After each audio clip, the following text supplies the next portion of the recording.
to the investigation that there were no signs of an assault inside Nancy's house. The house was mostly clean, and the way it was described to me is that some rooms were actually immaculate. People figured there was a messy scuffle or some clear sign of a brawl to account for how she just vanished into thin air overnight. While it wasn't stated outright, that idea was definitely simmering beneath the surface of the coverage. Every detail, from the entry points to the quiet neighborhood and how fast the cops arrived, hinted at a really unsettling environment for anyone stepping inside. An atmosphere screaming that trouble went down.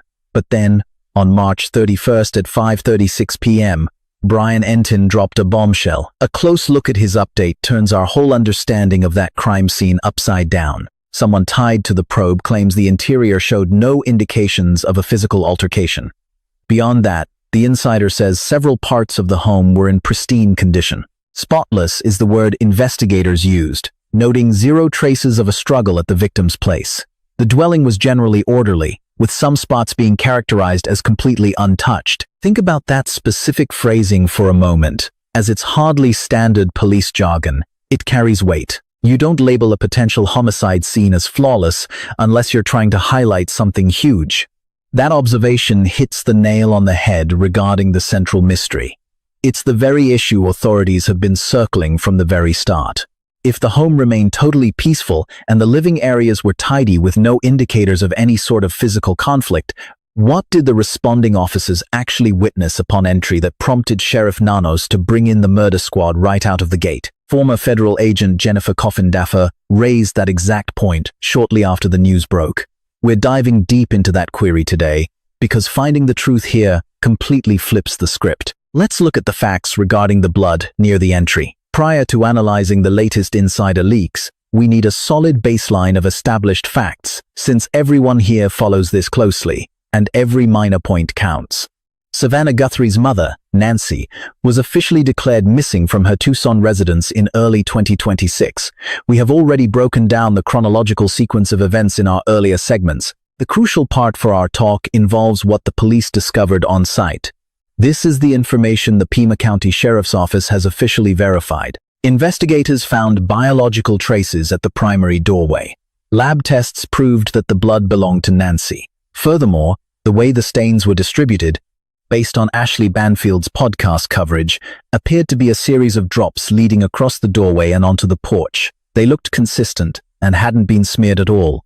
It is essentially a clear line of red spots moving from the foyer and exiting past the main entrance.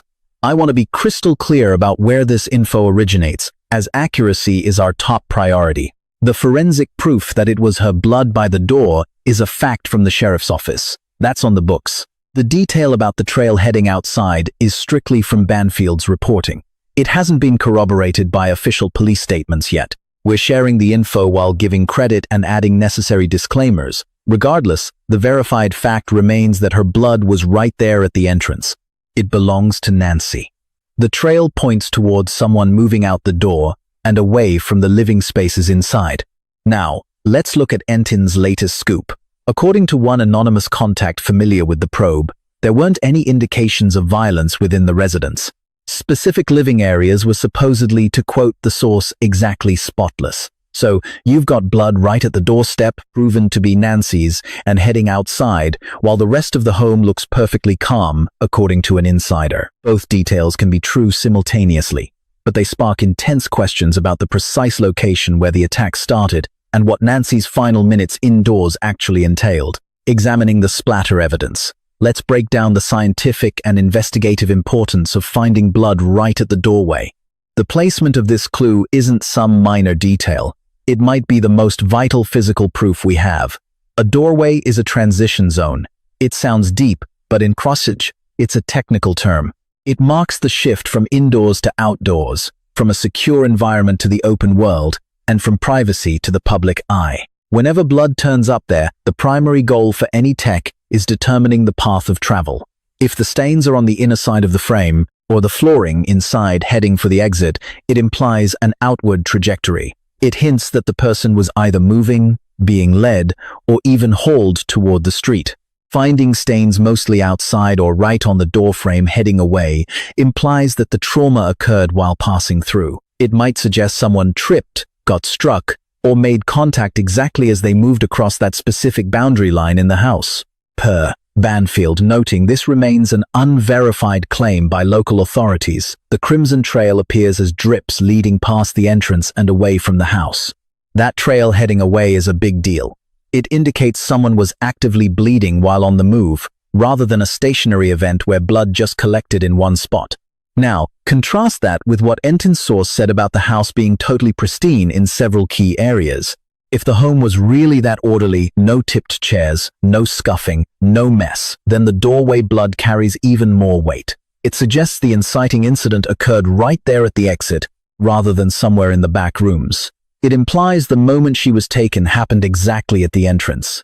That doesn't look like a random act of opportunity. It looks calculated and efficient. Whoever grabbed her clearly knew her schedule, her location, and exactly how to remove her from the property without leaving a single trace of a mess inside. Those droplets are the sole indicator that any physical interaction took place. Just consider the level of expertise needed for that. Just think about the strategic logistics, the entry clearance, and the deep familiarity with NY's habits, her residence, and her likely patterns that this type of targeted abduction demands. We have dissected the rear entry point theory at length on this show. We have investigated whether this was an internal breach, questioning if the perpetrator held secrets that a typical random person simply would not have.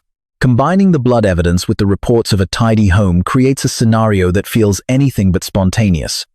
This has all the hallmarks of a premeditated operation. This seems intentional, and the bloodstains right by the doorway make us wonder if Nancy anticipated the attack, perhaps walking toward the exit on her own or being forced there by someone else. Blood patterns. The issue of force versus free will. One specific aspect of this forensic trail remains largely overlooked by the general public, despite its clear link to the inquiries made by Jennifer Koff and Daffer. Let's dive in. How a blood path flows gives detectives insights beyond simple movement patterns. It reveals crucial details regarding the actual physical or mental condition of the individual who was wounded. A trail of blood left by someone moving on their own feet, even if they are wobbling, looks nothing like the marks left when a body is hauled or pulled along. How far apart the spots are, the way each one lands, and the general flow of the path are all vital clues for investigators. When blood just falls straight down from a standing or walking person, it creates a very specific, recognizable mark. Once that person starts moving, those circles stretch out or spray tiny dots in the direction they are headed. If someone is being hauled away horizontally, the whole layout shifts because the physics of the spill change completely, though we have not seen the official lab results. No one is certain what the official team determined about that specific marking at the entrance. Yet Banfield's account suggests that a trail of fluid extended past the doorway and into the street. If those details hold true, they suggest a person in motion rather than staying in one spot, indicating transit through the environment instead of blood collecting in a stationary pool. We remain unsure, echoing the investigators' inquiry, whether the individual leaving those stains moved in that direction by their own volition or under duress, a puzzle that the descriptor immaculate only makes more difficult to solve.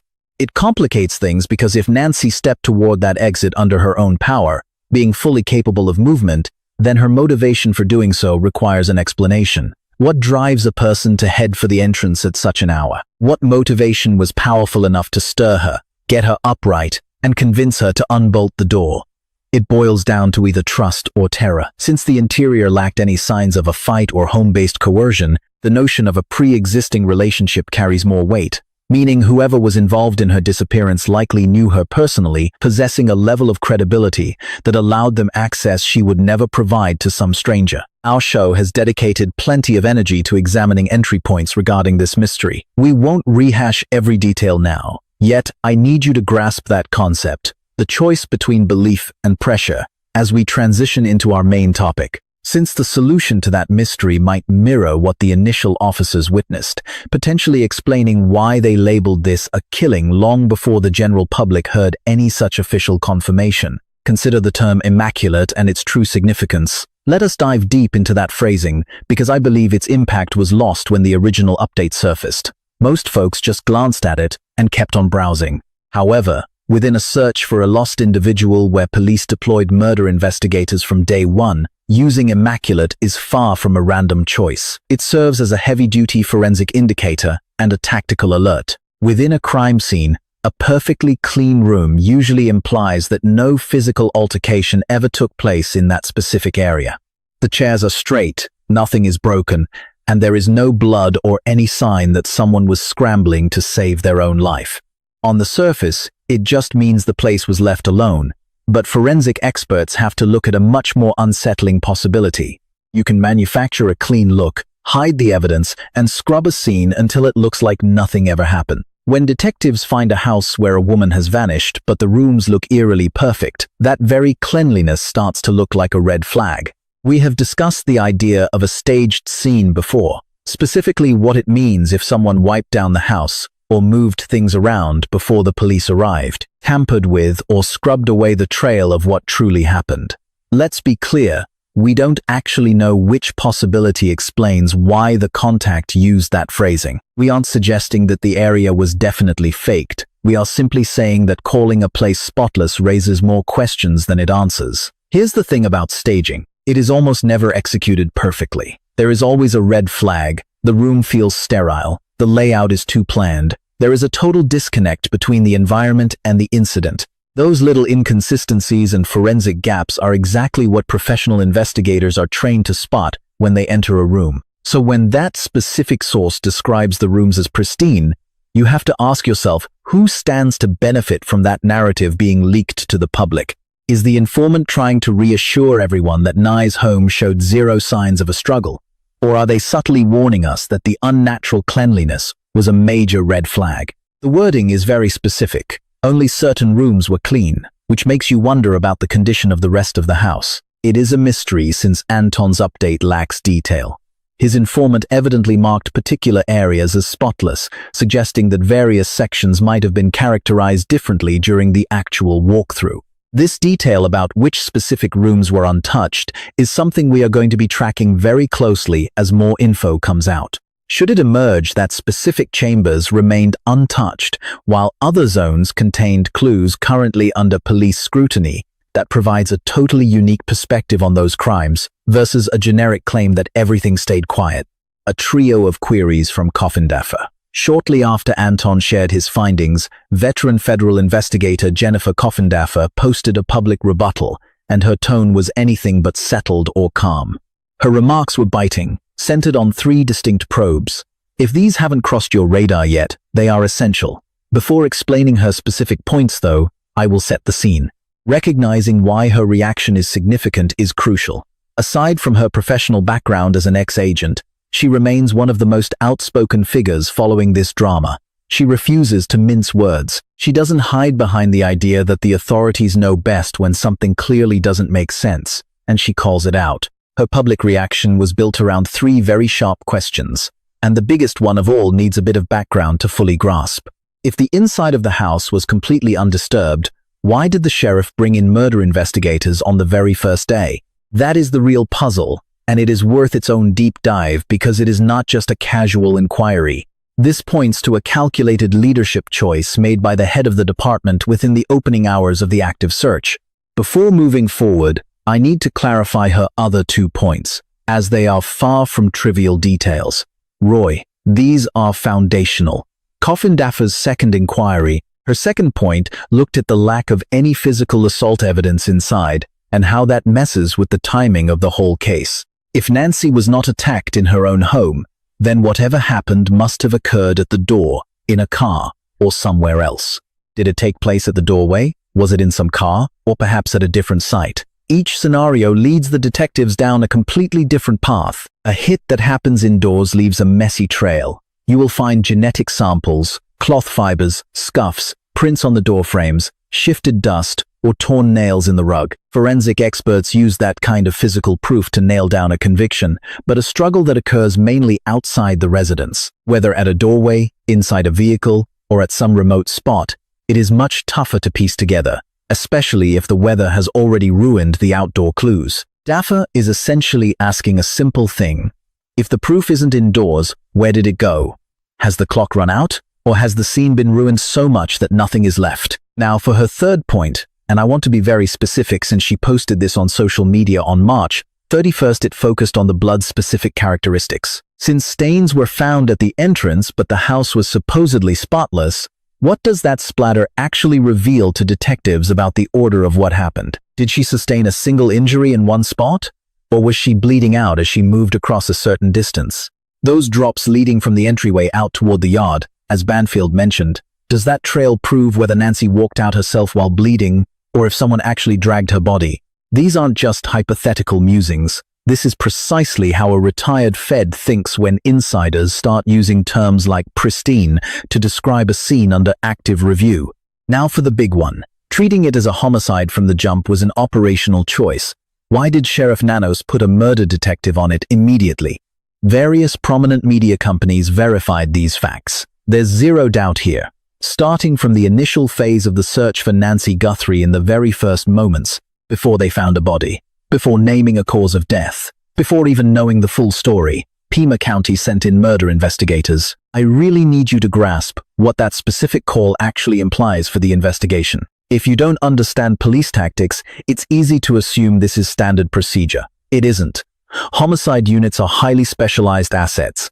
Within agencies like the PCSD, these teams investigate murders and suspicious fatalities where foul play is suspected over natural causes. They rarely start on missing person files. Your average missing person call goes to a general squad or a youth crimes division. Putting a murder detective on the case immediately is a calculated command decision. It is a matter of classification. It indicates that the evidence suggests this case is likely a suspicious fatality or an actual killing. Let me stress this again. Bringing in homicide on day one isn't just a safety measure. It is not just in case. The brass made a tactical determination that the clues surrounding her vanishing point toward a violent crime and a death. Yet, we have a source telling Brian Entin that certain rooms inside Nancy Guthrie's house were spotless. No signs of a fight inside the home. So the real question is, what did those first responders see? What was actually in that house? What did those first officers spot that was big enough to bypass a normal search and go straight to a murder probe? An insider says the interior was clean. We know blood was at the door and the DNA matches Nancy. But those facts alone describe a scene that, on its own, looks like a possible kidnapping from a locked home. That would be a federal matter for the FBI and a missing persons unit. It would not go to homicide unless those first deputies saw something unreleased to the public that they reported back to command. Something that convinced them, with total certainty, that Nancy Guthrie was not going to be found alive. I want to be very clear that we are not claiming to know what that something was. We aren't guessing about the evidence. Our focus is on the glaring inconsistency between the reports of a spotless crime scene and the immediate choice to bring in murder investigators on the first day. These conflicting details demand an underlying explanation that has not been shared with anyone yet. That missing link is precisely what makes Jennifer's specific inquiry so incredibly powerful and relevant. Her questioning is not just hypothetical, since she truly understands the protocols for dispatching a felony team. She realizes that such actions represent a firm conclusion instead of a simple precaution. She is openly challenging the narrative from Anton's informant, which claims the house was tidy except for the doorway, by noting it hardly warrants an instant homicide-level reaction. There was something else there, and right now we don't know what it was. What the scene actually reveals. Let's look at the whole picture. When you piece these details together, a specific theory of the crime starts to form. I want to be clear that this is analysis, not a final verdict, because that distinction is key. Based on public reports, here is what the evidence suggests. Nancy Guthrie's blood is at the front door. The sheriff's office confirmed the DNA. Banfield reports the splatter leads from the threshold toward the outside. Yet a source tells Brian Entin that certain rooms inside showed no struggle and were totally clean.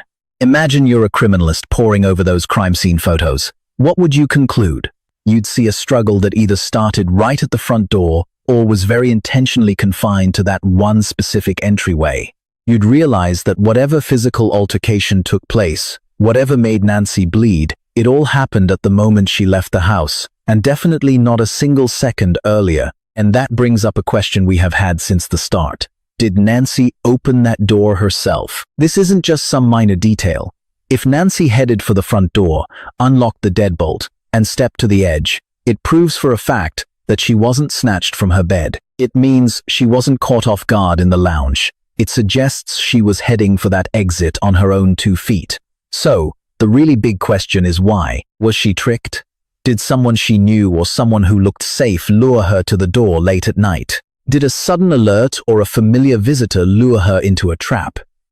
This would clarify why the house looks untouched, indicating that no fight ever happened within those walls. Maybe she welcomed them in herself. Or, looking at the clues, did someone scrub the crime scene to make it look like nothing happened after the incident occurred? Was she moved from inside the house, and then the evidence of that struggle was scrubbed before the police showed up? We have thoroughly analyzed the staging hypothesis and the possibility of a rear entry. We explored how intimate knowledge of the home, her routine, and the family's habits shaped the crime's execution. The pristine interior doesn't fit. In some ways, that concept actually supports it, since a carefully faked scene could look exactly like what Anton's source described. What it fails to clarify, no matter how much staging occurred, is why they labeled this a murder case from day one. If the residence was tidy and everything seemed fine, arriving officers would see what was reported a clean home, some blood, and a missing person.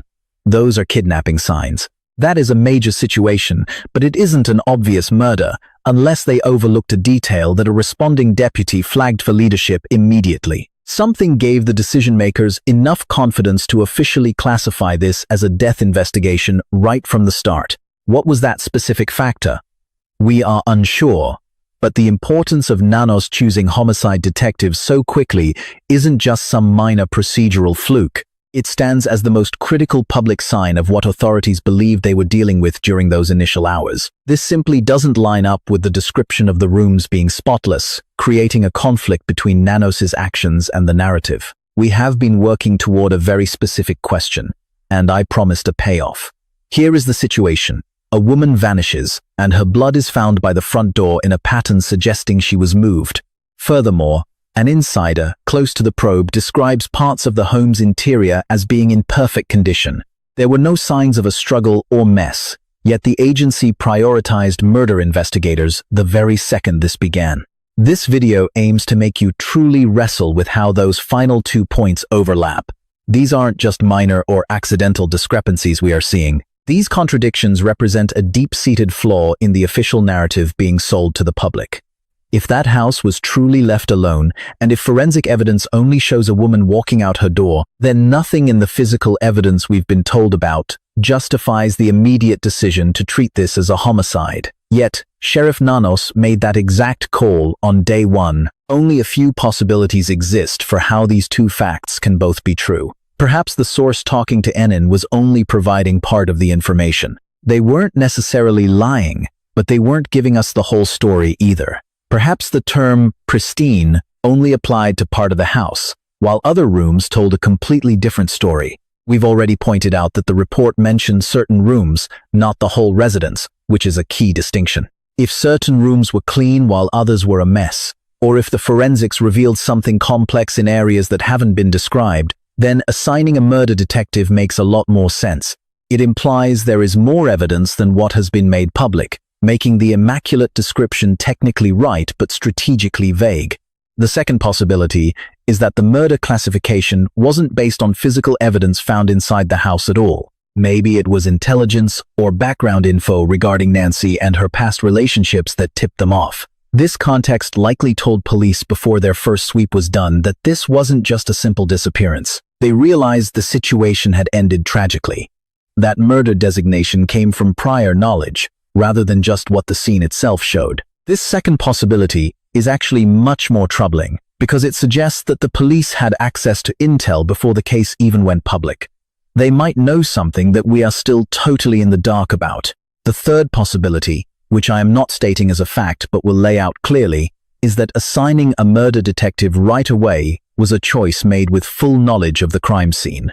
Not just because of the blood found at the door or the tidy rooms, but because of something in those first police reports that remains hidden. Something that finally answers the questions Jennifer Coffender is asking. We can't be sure which of these theories is the truth.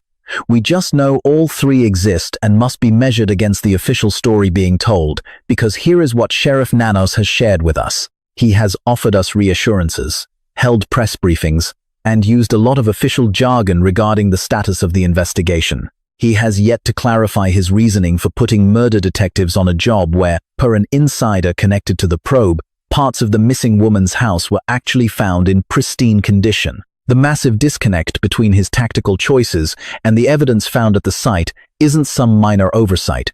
It isn't a clerical error. It's a warning sign.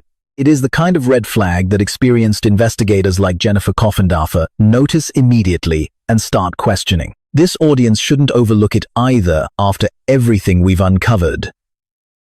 As for what happens next, here is where we stand tonight. Brian Enton's update went live at 5:36 p.m. on March 31st, and it already has over 54,000 views. If that information is correct and comes from a legitimate insider, it changes everything about how we view the events inside Nancy Guthrie's home. We now have a sourced claim stating that the house showed no evidence of an assault and that various rooms were spotless. Meanwhile, the department confirmed that Nancy's blood was at the entrance in a spray pattern suggesting she was being taken out. We also have public records from several major outlets confirming that Sheriff Nanos treated this as a murder case from the jump. Jennifer Kidnapper has publicly raised the exact question that sits right at the center of those three conflicting facts. This inquiry demands a response from the actual authorities handling the probe rather than our platform, since we lack police powers. The investigators privy to the full truth must speak up, as we are merely piecing together leaked details that are just now surfacing in the media.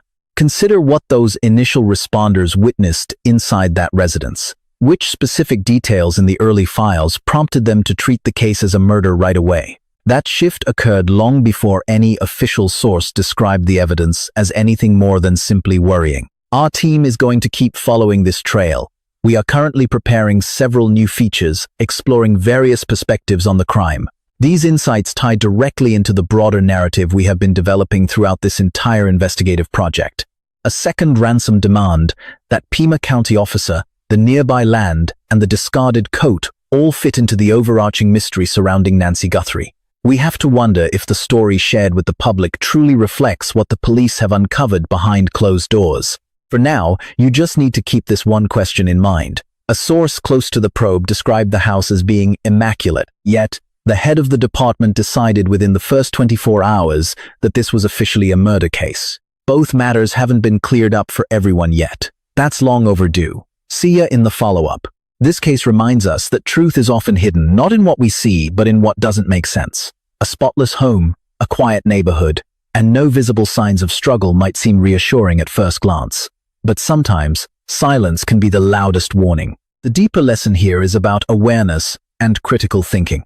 We live in a world where appearances can be carefully controlled, where reality can be shaped, edited, or even staged. Just because something looks calm doesn't mean it is safe. Just because there is no visible chaos doesn't mean nothing happened. It also highlights the importance of trust, who we give it to, and how easily it can be used against us. Many tragedies don't begin with force, but with familiarity. A known face, a moment of lowered guard, a door opened without hesitation. Finally, this story teaches us to question, to observe, and to never ignore inconsistencies.